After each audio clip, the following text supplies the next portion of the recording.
Empty Frames is an independent production. The commentary expressed here is our own and does not reflect the opinions of the Isabella Stewart Gardner Museum or its staff. To learn more about the museum, including the 1990 theft, please visit the museum's website at www.isgm.org.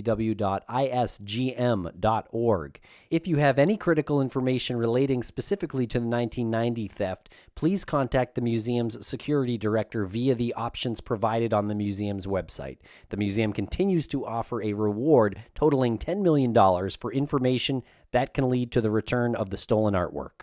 We are bothered by the loss the art world suffered in 1990, and we are not content with the status quo. I just want to highlight here the Rembrandts. There were 3 of them. There was A Storm on the Sea of Galilee, A Lady and Gentleman in Black, and a self-portrait. We started this podcast to raise awareness of the theft and to show our support for the ongoing recovery efforts. While those recovery efforts progress, as they do daily, we encourage our listeners to visit the museum, to appreciate its incredible collection, both past and present, and to donate directly to the museum through its website. Again, if you enjoy this podcast and you feel as we do about the missing artwork, the most productive way for you to express your view is to donate directly to the Gardner Museum via its website. Go to isgm.org and look for the Join and Give tab, where there are options to make a donation of any size to support the museum's mission. Please donate today.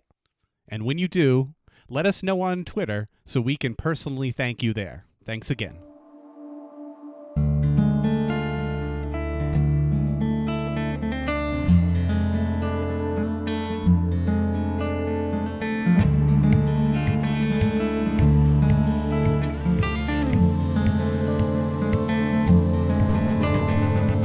On March 18th, 1990, the most audacious art heist of all time took place at the Isabella Stewart Gardner Museum in Boston. 2 men dressed as police officers were admitted into the building by security, claiming to be responding to a disturbance call. In 81 minutes, 13 pieces of art were stolen. Among the portraits, stripped from their frames, were works by Vermeer, Degas, and Rembrandt. Estimated at $500 million, the heist has been categorized as the largest and most frustrating of all time. Theories of their whereabouts and those who perpetrated the crime are abundant.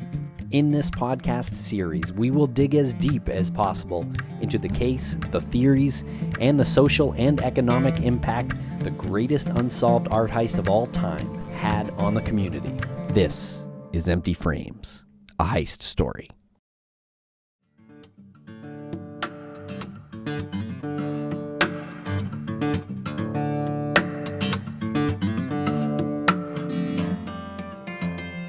Welcome back to Empty Frames. I'm Tim, here with Lance. How are you, Lance? I'm doing very well. Very excited for this episode that we have coming up for our listeners. Yeah, we talked to best-selling author Ulrich Boser, who wrote a great book called The Gardner Heist. So pick that one up on Amazon or wherever books are sold. And this episode was brought to you by our generous sponsors, Cereal Box, FrameBridge, and ZipRecruiter. So one of the things we use the intro space for is to correct any mistakes we may have made from previous episodes or to update any information.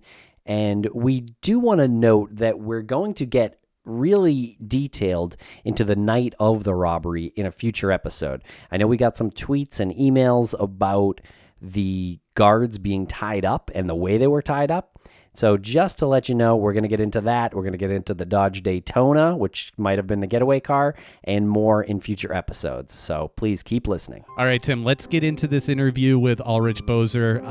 I found it fascinating. I know you found it fascinating, and I'm sure the listeners are going to find it equally as fascinating.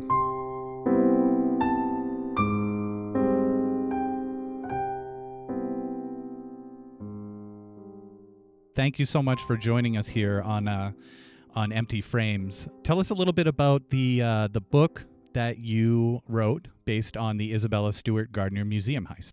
It's a fascinating case, an amazing case, really, right? Because so much time and effort has gone by. There's currently a $5 million award for these paintings. My family could live simply off of the interest, and yet these paintings have not come back. Now, that $5 million reward was originally $10 million. That expired at the end of 2017, so it reverted back to that $5 million that it once was, right? If we're going to geek out, it originally was zero. So when the museum was robbed, they did not have any insurance. So one of the benefits of having insurance is that the insurance companies will put up rewards. So shortly after the theft occurred, a reward was put up. Then it was raised from 1 million to 5 million. Then for a short period of time, they raised it to 10 million and raised it back down again. Actually, the reward is back to 10 million again.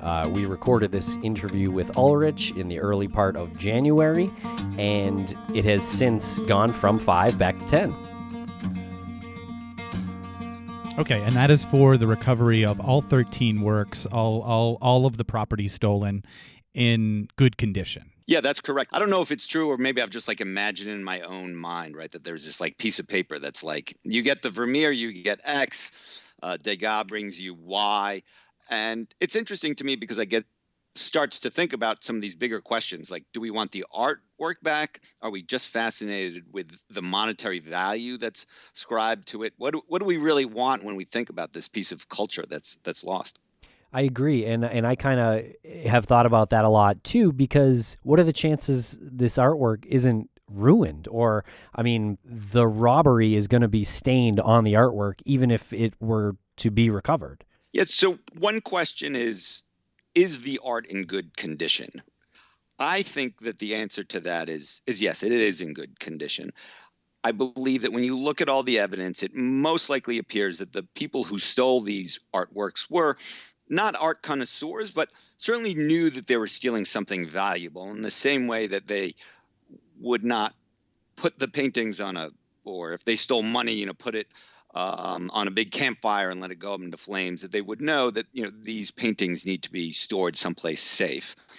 At the same time, we know for sure that the paintings suffered some damage. Some of them were cut out of their frames. And we also know that the New England area is a particularly bad place to store paintings in a shed or in an attic, which is where I suppose that they are. You have very hot summers and very cold winters, and those types of fluctuations are very, very bad for paintings like this. Do you think that the thieves knew that they were taking something as valuable as the concert? It has been recorded as the most valuable piece of stolen property, I think, in at least American history. Do you think that was something that they looked at and they knew when they were taking it? Yes, when we really start to study the case, let me flip the question a little bit. Please. There are more valuable paintings in that museum. The Botticelli is a more valuable painting. I believe that the thieves really had their eyes on the Rembrandt. If we just did a poll, right, of Americans and maybe sort of lower income Americans, I think the name Rembrandt or Van Gogh sort of resonates more than the name Vermeer. So I believe that they really went after the Rembrandts, and then, the Vermeers, the concert was just sort of taken out with that. And there's more evidence that we can talk about why that's true. I clearly don't, know for sure. What's remarkable about this case, even I haven't written a book about it, is that I don't know, right? I mean, any theory, right, whether it's a theory of some kooky person who emails me or I meet at a cocktail party, or your theory, anyone's theories is as good as my theory. We don't know where those paintings are. And when that's the case, right, we just have to look at the evidence and say, what fits. What theory other than your own do you think has the most merit? So in my book, I really put a lot of evidence on David Turner. Since then, I think there's more evidence that puts that crew of individuals who operated out of TRC Auto and Electric, so Carmelo Merlino, that the paintings go down to Connecticut, which there now seems to be a lot of evidence. So I may have been wrong on David Turner. We don't know again for sure, but I do believe that in that nest of individuals is both the thieves who robbed the museum as well as where the paintings went to afterwards. I think then the question is, like, what other theories are out there? I mean, many of the other theories can kind of that I think are reasonable theories, right, can get wrapped up into this one. So you can connect Myles Connor, whose names often comes up, the Whitey Bulger angle, I don't believe has a whole lot of evidence to it. And since he's now in prison, and had he had a connection to the museum. So that would be a second tier angle. There's the IRA angle, which I would sort of put a little bit with Whitey Bulger. I think there's less evidence for that.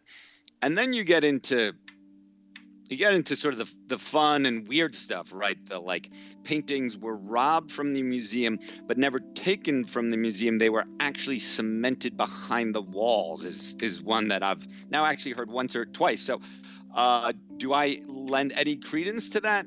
No. The museum also did like a big rehab. So, I would assume that they would find stuff in the walls like we all do when we rehab. But you get into that sort of lower tier of somewhere between kind of crockpot and mildly plausible. So Ulrich mentions a lot of names there. One of them is David Turner, who he wrote in his book that he was pretty convinced had a role, and I would agree.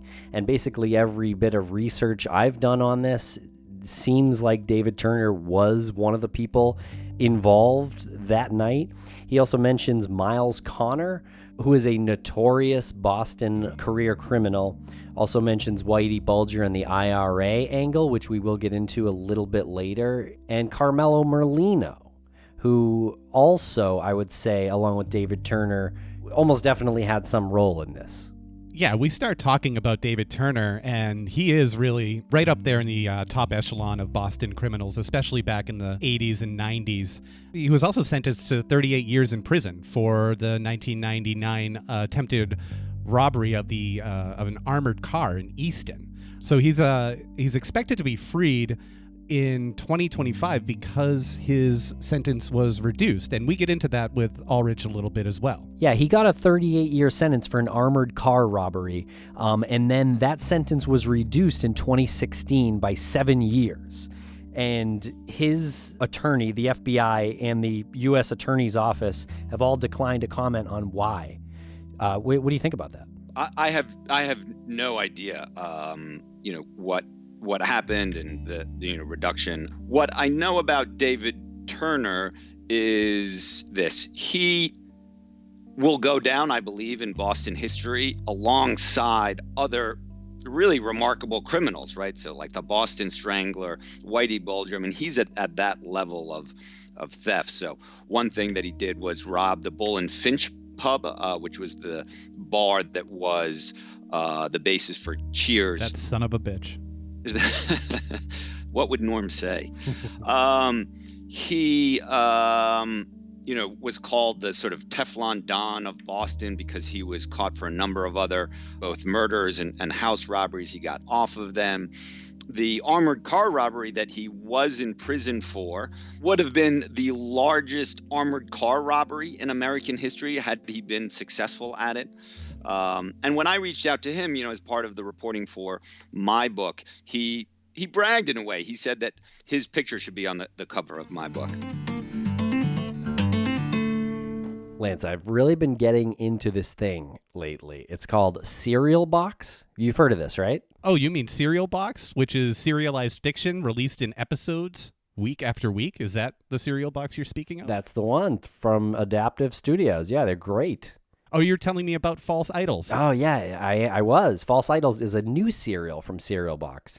In it, FBI linguist Layla El Deep is deep undercover, posing as an heiress in the Middle East. She must infiltrate the highest echelons of society in order to trace priceless relics from their millionaire owners back to illegal digs and the terrorist groups profiting from their sale. But, of course, here's the hook. Layla's troubled past and growing feelings for an art dealer's son begin to complicate her judgment. And when she uncovers the terrorist plot threatening American and Egyptian lives, she must decide where her loyalties truly lie. Something that really lends credence to this story is that the advisor to the series was Robert Whitman, the man credited with inventing the FBI's art crime unit. Yeah, it's not like he just worked in it. He invented it. He was like, we need this at the FBI. And he's right. So National Public Radio calls Serial Box the HBO of reading. How fun is that? New episodes released every week, and the Serial Box app lets you switch from listening to reading with just one click. I love only clicking once. So when's False Idols being released as a print book? False Idols will be released as a print book in early April. Pre-orders available now wherever books are sold. So Empty Frames listeners can get the series now with a 20% discount on the first season of False Idols today. How do we do that? Why don't you head to serialbox.com/emptyframes. And that's serial, serialbox.com/emptyframes. Or go to the redeem page and use code FRAMES18. I can't wait to experience False Idols. And now we ask Ulrich about an inside angle. Specifically, we're speaking of the security guard Richard Abbott when we're talking about the inside angle, because he's the most prominent guard and his picture's out there, and that's one of the first things that you think of, one of the first things you see when you do research on this. Here's what we can say, I think, with a high degree of confidence. Someone on the inside helped the thieves. I feel like the evidence is very clear for that, and we can walk down what it is. But from the fact that the thieves stayed in the museum for so long, that they robbed a very specific corner of the museum, taking a security tape from the security officer's room, and the fact that generally these museum robberies have some type of inside angle. So, okay, so the thieves had an inside angle. Cool. I think we have a high degree of evidence that. Then the question is, like, was he their inside angle? Evidence there is mixed. From news reports, we can say that one of the guards was brought in front of a grand jury, and a grand jury did not go forward with the case. So we can sort of think like, well, the case was actually not enough to get past a grand jury. Grand juries actually tend to just like rubber stamp everything. And when you look at the evidence, that implicates him, I mean, it is more circumstantial. Some of it is just that he's a kooky character, and kooky characters don't necessarily produce thefts. They just might be a little kooky. What we know also, he told the police, is that he just like hummed, "I shall be released." Like that's what kept him through the night. Which on one side, I appreciate the like poeticness of it, but then you're also like, how did he know that he would be released, right? Abbott admitted later to smoking weed on the job. A few months before, they threw a New Year's Eve party in the museum. So I just want to like take a step back, right? Like we've all had jobs in college and high school that you didn't like take that seriously, and maybe you goofed around a little bit on the side, but they invited friends in to arguably one of the most beautiful museums in the world and had a New Year's Eve party. I mean, that's an incredible thing. But at the same time, we have to make clear that I don't think that the Gardner Museum had worse security than a lot of other, museums in that time and place. And if we look back to the 1990s and at robberies, there were a lot of other places that had, pretty weak security.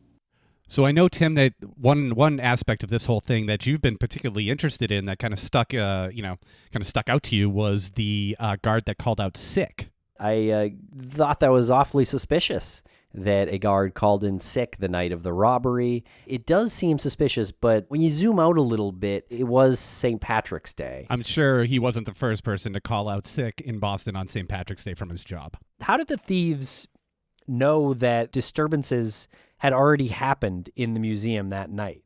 Like when the thieves dressed as cops knocked on the door, they said, "We're here about the disturbance in the courtyard." How did they know there was a disturbance in the courtyard? Is it just a random coincidence? They got that right? My point is, I'm just confused on how the thieves knew about the disturbance. I mean, I just my mind wanders like. Oh, you think it's like more connected to the that they had an inside connection? I mean, Yes. There's so much evidence to some sort of inside connection. If I mean, I agree with you, right? So there's that. Then there's the frame of the Degas was left behind on the security guard seat in this way that's really like a fuck you to the like whoever first entered the museum. Anyway, there's all sorts of other evidence, but yeah, that's one of many. It's also like, why would you just let him in without any like real questioning?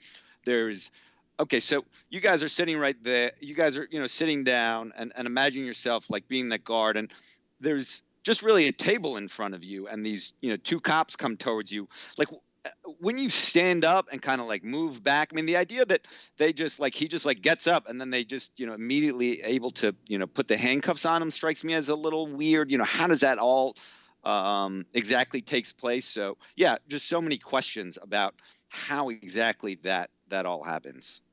Also, the security tapes were taken from the museum as well, so that we'll never know how that actually went down. But how did they even know where that was? Is there a room? Unless I missed something, is there a room that says like security on the door that they went in and they easily knew? Again, maybe I'm too influenced by media where it's a wall of like a hard drive and you're pulling like floppy disks out. Well, but funny you said hard drive, because they actually didn't know about the hard drive, right? And didn't take that part. I've often thought of it as like, the principal's office. Like in school, you were like, you knew where it was, but you were never allowed in there, and certainly you would never know to like go into the second left drawer where he kept the the skeleton key that would have unlocked the tests. An analogy's kind of going off the rails, but I love it. I think the end point, right, is that I don't know if it said security on it, but what we know for sure is that they kind of go this kind of back corner into this room that was devoted to security. They go in and they don't take anything else out of that room, like no loose change, God knows what else was in there. They just take this tape that they believe, contained their movements through the museum. And that to me is the strongest bit of evidence that they had some inside connection, right? Going back to the principal analog, right? You know where the principal's room is, but like, do you know in what desk? And they clearly weren't like rifling through the whole thing. They knew that thing. You detailed in your book about how the IRA kind of has an obsession with Vermeers in particular. What are the chances you think the IRA has the Vermeer from the Gardner? I would bet like a very small amount of money that that's the case. The IRA certainly stole one Vermeer and used it as this type of political bargaining chip. So actually, per Ulrich's book, the IRA, Irish Republic Army, had a sort of devotion for Vermeers, and they had swiped paintings by the old Dutch master on at least 3 occasions, the biggest one being in 1974. And if you believe in the IRA angle, you likely would believe in the Whitey Bulger angle, or that Whitey Bulger at least had control of one of the paintings. One of the paintings being the concert by Vermeer, because Whitey Bulger is connected to basically was the Irish Mafia. So you have the IRA, the Irish Mafia, and you have their fascination with Vermeers. So it's not really a stretch. Whitey Bulger was arrested in 2011, and your book was published in 2009. So what was the days after his arrest like for you? Yeah, so one was just like total fascination, right? Like this is crazy that he was arrested. By the time I'd finished the research for the book, and certainly even while like the book was getting published, it was just like more and more clear to me that there wasn't much of a Whitey Bulger angle. And really, my thought went to the Gardner paintings, but in a different way. And that is, the public is key. There was an advertisement that was in a hair salon, right? Or it may not have been an advertisement, it was something like right up in a hair salon. And that was the thing that got him caught. And so in my mind, there's a clear analog with the Gardner case. It's going to be, whether it's a podcast like this or a newspaper article there or a TV show that broadcasts in Saskatchewan, these are the like things that some random person is going to see and be like, wait a second. And so my thought, it really went to the Gardner paintings, because it's these types of public efforts, just making sure that the media always covers this. There's an ancillary point here is that, if you speak to like someone in like crisis communications, right? So, you're like, Harvey Weinstein, they'd be like, get all the information negative out at one point in time, right? And then like the media like feeds on it and then they go away, right? The Gardner case is actually the opposite. Right. It's like every few months there's like a little trickle of information and like, to make the cover of the Boston Globe. And, for the case, that's good. For the Gardner Museum, it makes them look bad in the short term. But I think that it's credit to them for willing to put so much forth to get these paintings back. Now, since this interview, we actually spoke with a former member of the FBI, who actually was one of the people who was on the task force who brought down Whitey Bulger. And we asked him flat out if he mentioned the Gardner art at all. And what did he say, Lance? And wisely and probably, legally, He said that he couldn't comment on that question. He couldn't answer that. He directed us to the media personnel at the FBI. He didn't work on the heist. He didn't work on the Isabella Stewart Gardner heist. He worked on the Whitey Bulger case, and any information that he could provide would have to be cleared by the FBI. But couldn't he just have said no if he and Whitey didn't talk about the paintings? I mean, we're talking about a guy who was in the FBI, that like he was a career FBI agent, and he's not giving a yes or no to anything. What's your response to those who might have information about anything having to do with the theft? Yeah, I think people need to come forward. We know that it's the public that's going to help return these paintings. We've seen a lot of cases where it takes years, decades, centuries for artworks to come back. So we need people to come forward. We might be talking and make light of a couple of theories, like that the paintings are stored in the basement of the museum, behind the drywall. But it is really important that people, if they just heard a small tidbit over coffee, if they were reminded of a next door neighbor growing up, these are the types of things that will make a case like this break open.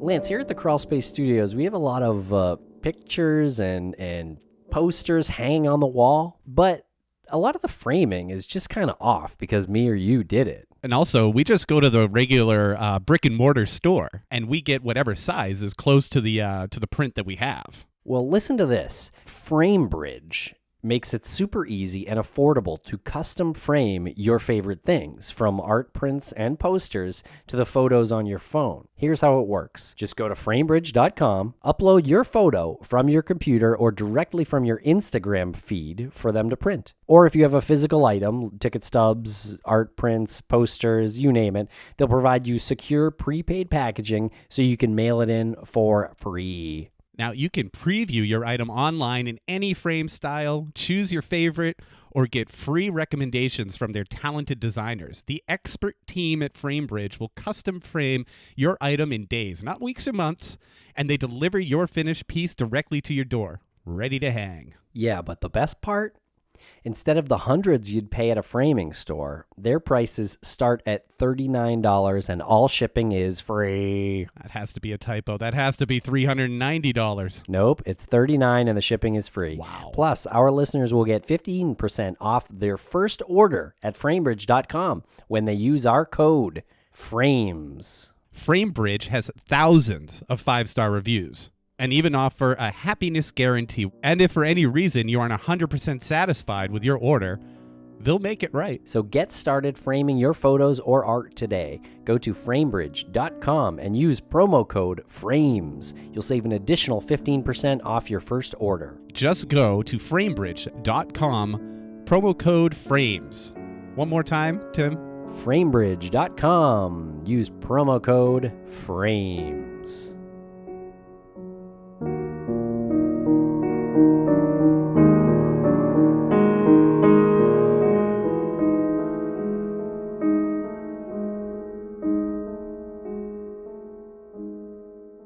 Do you think the 1994 Crime Act that Senator Ted Kennedy added, do you think that that's like working against the potential that this artwork could be returned at this point? So there is this weird thing about this act. So the statute of limitations of robbery, you're good, you're clean.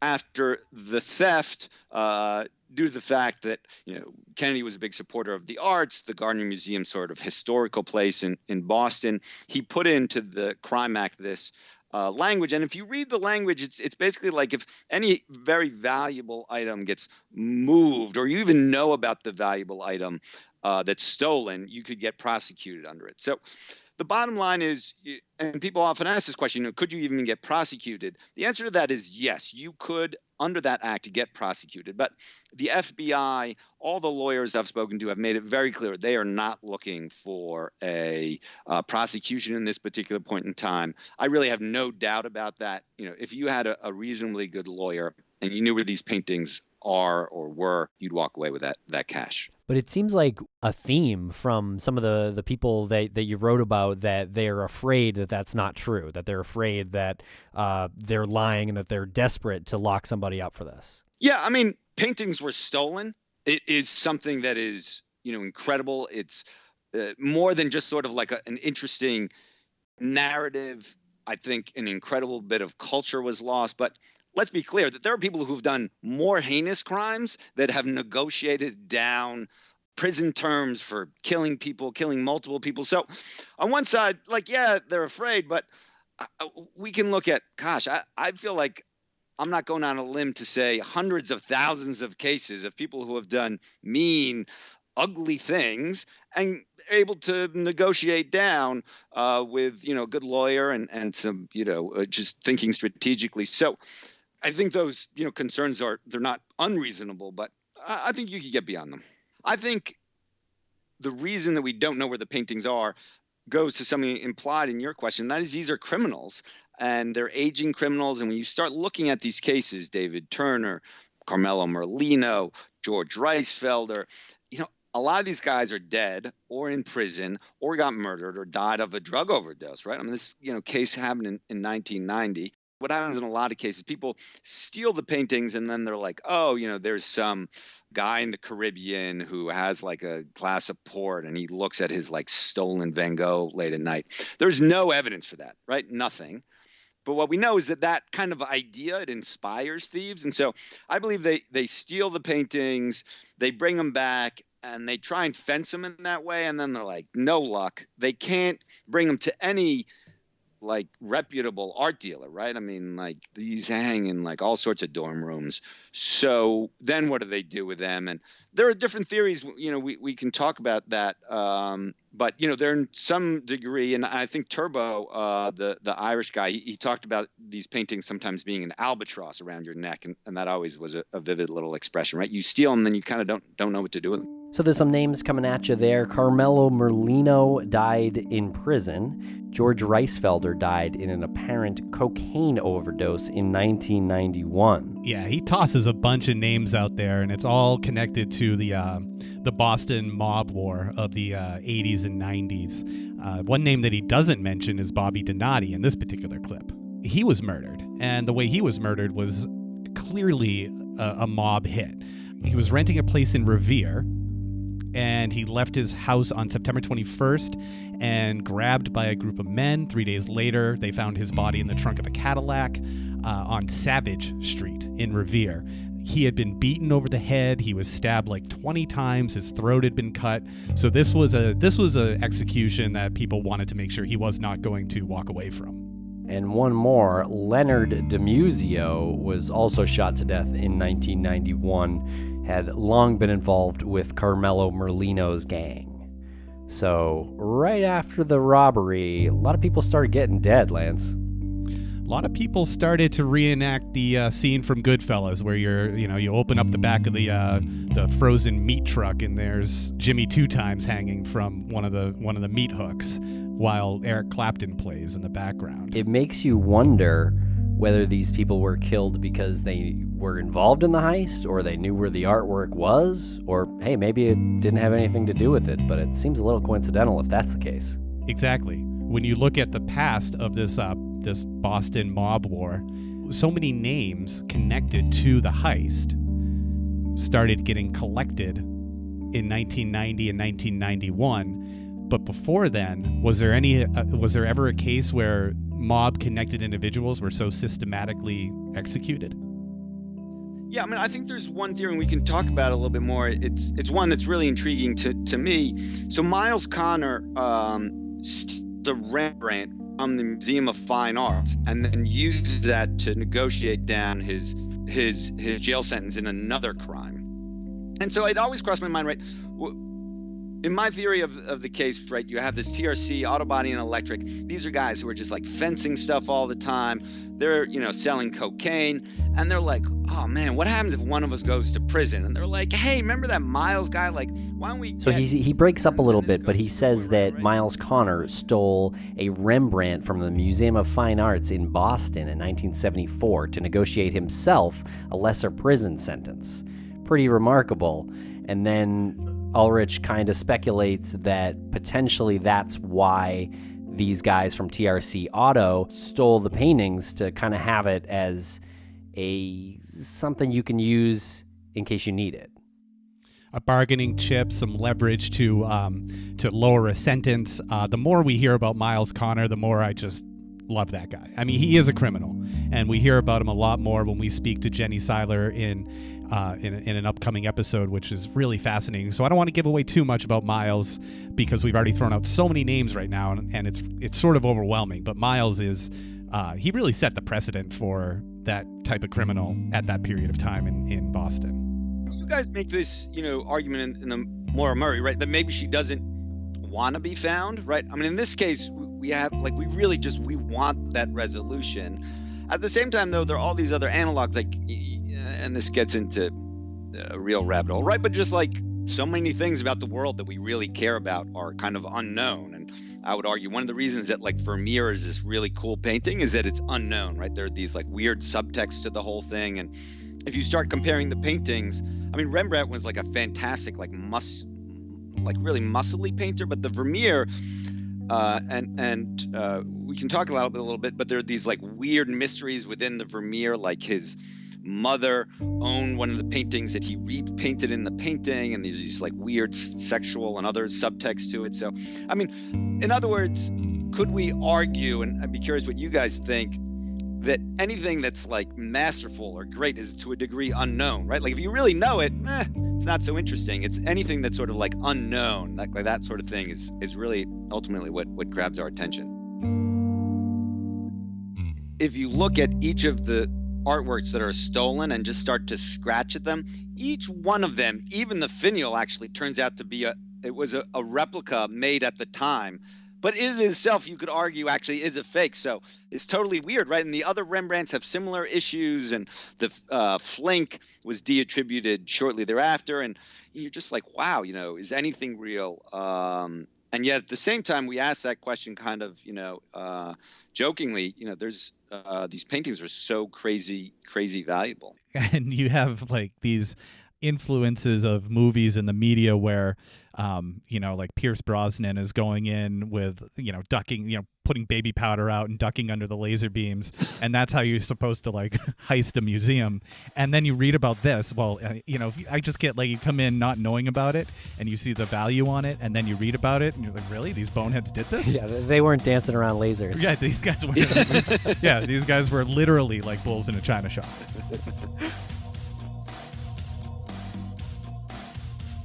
Thank you for listening to Empty Frames, a co-production of Crawlspace Media and Audioboom. Original music by Jared Jensen and Kevin MacLeod.